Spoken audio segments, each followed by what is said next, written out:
Il était une fois un roi et une reine qui vivaient dans un royaume lointain. Ils étaient aimés de leurs sujets, riches et puissants, mais il leur manquait une chose pour être vraiment heureux, un enfant. Malgré des années de prières et de tentatives, ils ne parvenaient pas à avoir de descendance. La reine passait de nombreuses nuits à prier pour recevoir le bonheur d'un enfant, tandis que le roi faisait tout ce qui était en son pouvoir pour la réconforter. Un jour, leur vœu fut enfin exaucé, et la reine mit au monde une magnifique petite fille. Elle était si belle que le roi et la reine décidèrent d'organiser un grand festin pour célébrer sa naissance. Ils invitèrent toutes les fées de la région pour qu'elles accordent à la princesse des dons magiques.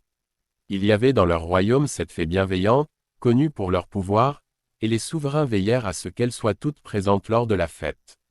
Lors du festin, la fête était somptueuse. La table royale était ornée de mets délicieux, de fleurs en abondance, et de joyaux éclatants. Chaque fée fut placée dans une place d'honneur et reçut en cadeau un magnifique coffret en or, rempli de pierres précieuses. Les invités étaient joyeux, et l'ambiance dans le palais était à la fête.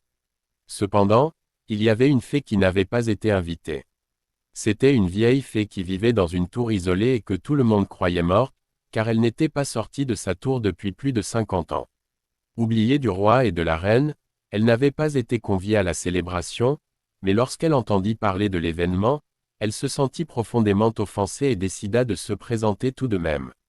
À la fin du banquet, après que les 7 jeunes fées eurent offert leurs cadeaux à la princesse, la vieille fée fit son apparition. Elle entra dans la salle de fête, vêtue d'un long manteau noir, appuyée sur une canne, avec une expression de colère sur son visage. Tous les invités se turent immédiatement en la voyant. Le roi, conscient de son erreur, se précipita pour lui offrir un siège et un coffret en or comme aux autres fées, mais la vieille fée refusa, ressentant l'affront. Les jeunes fées, comprenant que quelque chose de terrible allait se produire, se concertèrent discrètement pour voir si elles pouvaient réparer les dégâts que la vieille fée s'apprêtait à causer. La vieille fée s'approcha du berceau de la princesse et, d'une voix glaciale, déclara : « Puisque vous ne m'avez pas invité à cette fête, je vais jeter une malédiction sur votre enfant. La princesse grandira en beauté, en grâce et en bonté, mais, avant ses 16 ans, elle se piquera le doigt à un fuseau et en mourra. » Tous les invités poussèrent un cri d'horreur.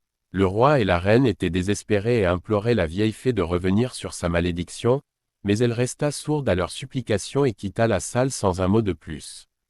Heureusement, une des jeunes fées, qui n'avait pas encore offert son cadeau, s'avança à son tour.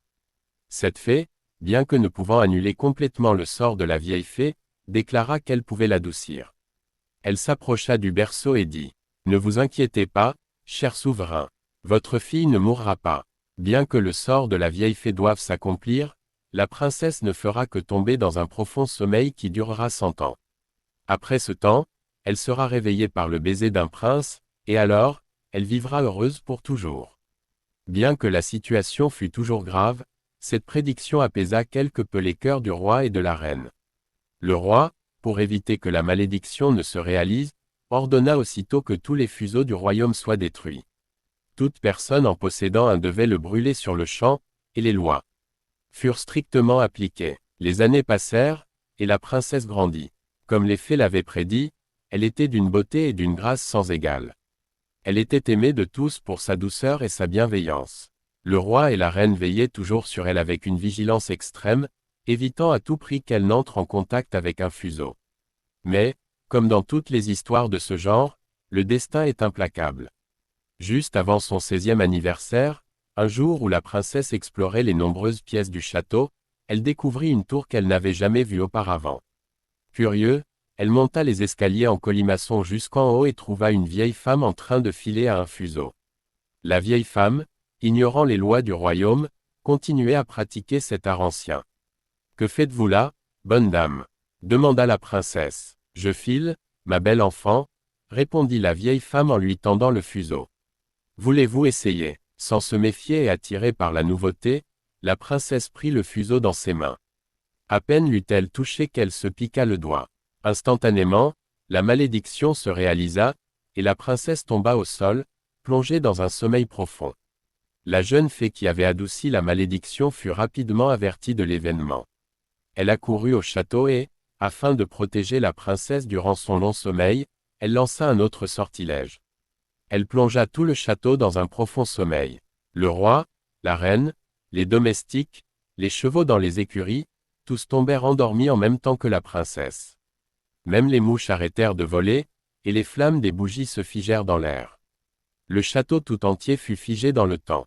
Ensuite, pour éviter que quiconque ne puisse pénétrer dans le château et troubler la princesse pendant son sommeil, la fée fit pousser une immense forêt d'épines autour de la demeure. Les ronces étaient si épaisses et si hautes que personne ne pouvait traverser la barrière. Les années passèrent, et la légende de la Belle au bois dormant se répandit dans tous les royaumes voisins. Des princes courageux vinrent de loin, cherchant à percer la forêt pour atteindre la belle princesse endormie, mais tous échouèrent, piégés ou blessés par les ronces impénétrables. Le château devint une légende, et au fil des générations, de moins en moins de gens croyaient à son existence. Cependant, 100 ans après que la princesse soit tombée dans son sommeil, un jeune prince, qui n'avait jamais entendu parler de l'histoire, se promenait dans les bois et découvrit la forêt d'épines. Intrigué, il s'approcha et, à sa grande surprise, les ronces s'ouvrirent devant lui, créant un passage. Guidé par une force mystérieuse, il traversa la forêt sans difficulté et atteignit le château. Le prince entra dans le château silencieux et, en montant les escaliers, il trouva enfin la chambre où reposait la princesse. Elle était aussi belle que le jour où elle s'était endormie, comme si le temps n'avait eu aucune emprise sur elle. Subjugué par sa beauté, le prince se pencha pour l'embrasser. À cet instant, la malédiction fut brisée. La princesse ouvrit les yeux et sourit au prince. Peu à peu, tout le château se réveilla, le roi, la reine, les serviteurs, tous sortirent de leur long sommeil. La princesse et le prince tombèrent immédiatement amoureux l'un de l'autre. Le roi et la reine, reconnaissant envers le prince pour avoir libéré leur fille du sortilège, donnèrent leur bénédiction à leur mariage. Le mariage fut célébré avec une grande pompe et un immense festin. Le prince et la belle au bois dormant vécurent heureux pour toujours, et leur amour devint une légende tout aussi célèbre que le long sommeil de la princesse.